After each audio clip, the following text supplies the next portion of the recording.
بسم اللہ الرحمن الرحیم۔ تمرین النحو کی آج کی کلاس میں ہم سبق نمبر 11 پڑھیں گے۔ اعراب کا بیان بہت امپورٹنٹ سبق ہے، دھیان سے سمجھیے۔ نحو میں اصل چیز اعراب ہے، یعنی نحو جو بحث کرتی ہے وہ اعراب پر کرتی ہے۔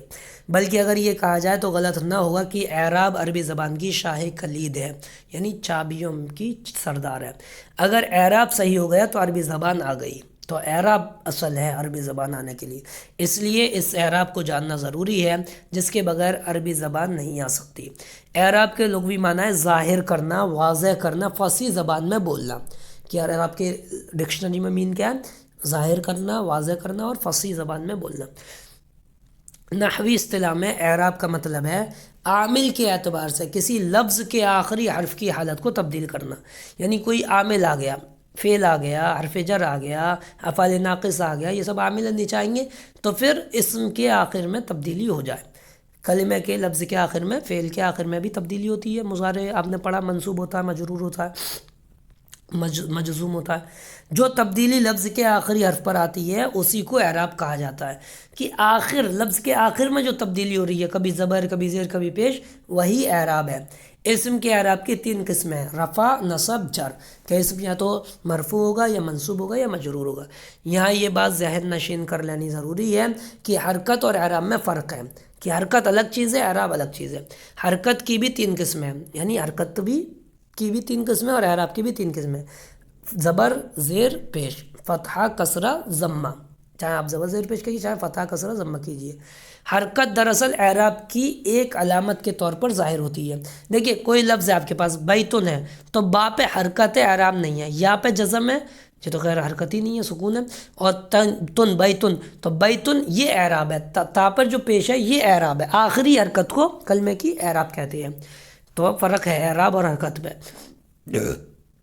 عام طور پر رفع اور ضمہ پیش کو ایک سمجھا جاتا ہے، حالانکہ ایسا نہیں ہے۔ بس اوقات اسم رفع کی حالت میں تو رہتا ہے لیکن اس پر پیش نہیں آتا، بلکہ الف یا واو آتا ہے۔ تثنیہ مرفوع ہوتا ہے تو رجلانی، تو یہاں پیش تو آیا نہیں، تو رفع ہے، مرفوع ہے لیکن الف سے۔ مسلمون، پیش تو آیا نہیں، مرفوع ہے لیکن واو سے، تو رفع کی علامت پیش ہے، الف ہے، واو 3 ہے۔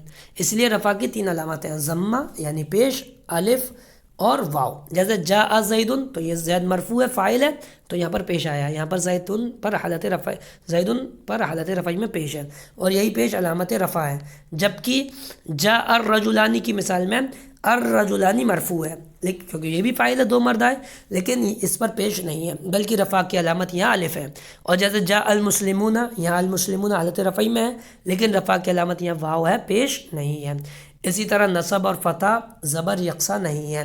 بس اوقات اسم نصب کی حالت میں ہوتا ہے لیکن اس پر فتح یعنی زبر نہیں ہوتا، بلکہ کبھی الف ہوتا ہے اور کبھی یا ہوتی ہے، تو کبھی کسرہ یعنی زیر ہوتی ہے۔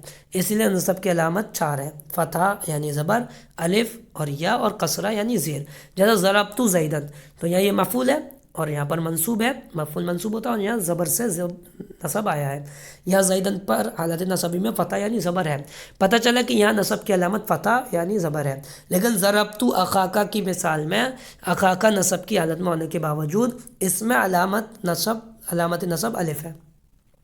کہ یہاں پر ضربت اخاکا، میں نے تیرے بھائی کو مارا، تو اخا یہ مفعول ہے، منصوب ہے، لیکن یہاں پر زبر تو آیا نہیں، تو یہاں پر نصب کی علامت الف آئی ہے، زبر نہیں ہے۔ اور جیسے رأیت المسلمین کی مثال میں المسلمین نصب کی حالت میں ہے لیکن فتح اس کی علامت نہیں ہے، اس میں فتح اس کی علامت نہیں ہے۔ مسلمین، دیکھیے نون پر زبر تو ہوتا الگ ہے، بلکہ یا ماقبل مقصور یہاں پر نصب کی علامت ہے، یعنی ایسا یا جس سے پہلے زیر ہو، کیونکہ ایسا یا جس سے پہلے زبر ہو وہ تثنیہ کی علامت ہے۔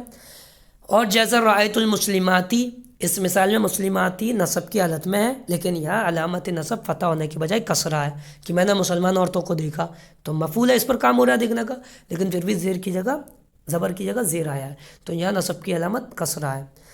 جر اور کسرہ زیر بھی الگ الگ مفہوم رکھتے ہیں۔ کبھی کبھی اسم جر کی حالت میں ہوتا ہے لیکن اس کے آخری حرف پر کسرہ نہیں ہوتا بلکہ فتح ہوتا ہے یا ہوتی ہے، اس لیے جر کی علامتیں 3 ہیں: کسرہ یعنی زیر، فتح یعنی زبر، اور یا۔ جیسے مررتو بزیدن، یہاں زیدن حالت جری میں کسرہ آیا ہے، اس لیے واضح ہو گیا کہ یہاں جر کی علامت کسرہ ہے۔ لیکن مررتو باحمدہ کی مثال میں احمدہ بھی جر کی حالت میں ہے، بھی کی وجہ سے، اس کے باوجود اس پر کسرہ نہیں ہے، زیر نہیں ہے، فتح ہے۔ معلوم ہے کہ یہاں جر کی علامت فتح ہے، اسی طرح مررت بالرجلین کی مثال میں الرجلین جر کی حالت میں ہے اور اس میں جر کی علامت یا ما قبل مفتوح ہے، تثنیہ کا جر یا ما قبل زبر سے آتا ہے۔ رفع کی حالت میں جو اسم آتا ہے اسے مرفوع کہتے ہیں، جس پر رفع ہو یعنی علامت کوئی سی بھی ہو وہ مرفوع ہے۔ مرفوعات 8 ہیں، جی آپ 8 یاد کر لیجئے، ٹھیک ہے، جماعت کی جیسے 6 نمبر یاد ہوتا ہے ایسے ہی۔ نمبر 1 مبتدا، نمبر 2 خبر، نمبر 3 افعال ناقصہ کا اسم، نمبر 4 حروف مشبہ بالفعل کی خبر، نمبر 5 ما والا مشبہتین بلیسا کا اسم، نمبر 6 لا نفی جنس کی خبر، نمبر 7 فاعل، نمبر 8 نائب فاعل۔ تو یہ 8 آپ سیریل وائز نمبر وائز یاد کر لیجئے۔ مبتدا مرفوع ہوتا ہے، خبر مرفوع ہوتی ہے، افعال ناقصہ جو ہے کانا سارا ان کا اسم مرفوع ہوتا ہے، حروف مشبہ بالفعل جو ہے ان انا لکنہ ان کی خبر مرفوع ہوتی ہے، ما اور لا مشابہ بلیسا کا اسم مرفوع ہوتا ہے، یعنی ایسے ما اور لا جو لیسا کی طرح عمل کرتے ہیں، اور لا نفی جنس کی خبر مرفوع ہوتی ہے، اور فاعل مرفوع ہوتا ہے، نائب فاعل مرفوع ہوتا ہے۔ نصب کی حالت میں جو اسم آتا ہے اسے منصوب کہتے ہیں۔ منصوبات کل 12 ہیں، مفعول بہ، مفعول مطلق، مفعول لہو، ان کو بھی 12 کو یاد کر لیجئے لفظ ٹو لفظ، مفعول فیہ، مفعول معہ، حال، تمییز، مستثنی، افعال ناقصہ کی خبر، ما والا مشبہتین بلیسا کی خبر، حروف مشبہ بالفعل کا اسم، لا نفی جنس کا اسم کی 5 مفعول ہوتے ہیں، مفعول بھی، مفعول مطلق، مفعول لہو، مفعول فیہ، مفعول معہ، یہ سب منصوب ہوتے ہیں، اور حال بھی منصوب ہوتا ہے، تمیز بھی منصوب ہوتی ہے، مستثنی بھی منصوب ہوتا ہے، افعال ناقصہ کانا سارا لیسا ان کی خبر منصوب ہوتی ہے، ما والا مشابہ بلیسا کی خبر منصوب ہوتی ہے، حروف مشبہ بالفعل ان کا اسم منصوب ہوتا ہے، لا نفی جنس ان کا اسم بھی منصوب ہوتا ہے۔ جر کی حالت میں جو اسم آتا ہے اسے مجرور کہتے ہیں۔ مجرورات صرف 2 ہیں، پوری عربی میں صرف 2 مجرورات ہیں، اور پوری عربی میں 12 منصوبات ہیں، اور پوری عربی میں 8 مرفوعات ہیں۔ بس یہ سمجھ لیجئے آپ کو پوری عربی آ جائے گی۔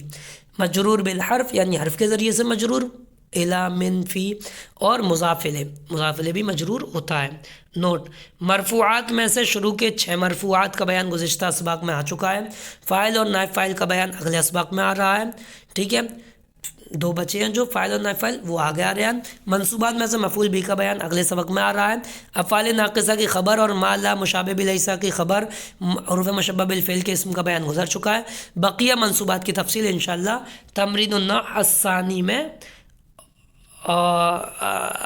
اور النحو المیسر میں پڑھیں گے، آگے اگلی سالوں میں جو کتابیں آ رہی ہیں اس میں۔ مجرورات میں سے مضاف الیہ کا بیان گزر چکا ہے، اور مجرور بالحرف کا بیان آگے آ رہا ہے، ٹھیک ہے، یہ سب بیان آ رہے ہیں۔ سوالات: اعراب اور حرکت کے درمیان جو فرق ہے ہر ایک کی تعریف کر کے اس کی وضاحت کرو، اوپر سے آپ کر لیجئے گا کہ کلمے کے کسی بھی حرف پر جو حرکت آتی ہے وہ حرکت کہلاتی ہے، اور کلمے کے آخری حرف پر جو حرکت آتی ہے وہ اعراب کہلاتی ہے، اور بھی اوپر دیکھ لیجئے گا آپ۔ سوال نمبر 2: اسم کے اعراب کی قسمیں بیان کرنے کے بعد ہر ایک کی علامتیں بھی بتاؤ۔ تو اسم کے 3 اعراب ہیں، رفع، نصب، جر، ان کی علامتیں اوپر سے لکھ لیجئے گا۔ اسم مرفوع کی تعریف کرنے کے بعد اسماء مرفوعہ گناؤ۔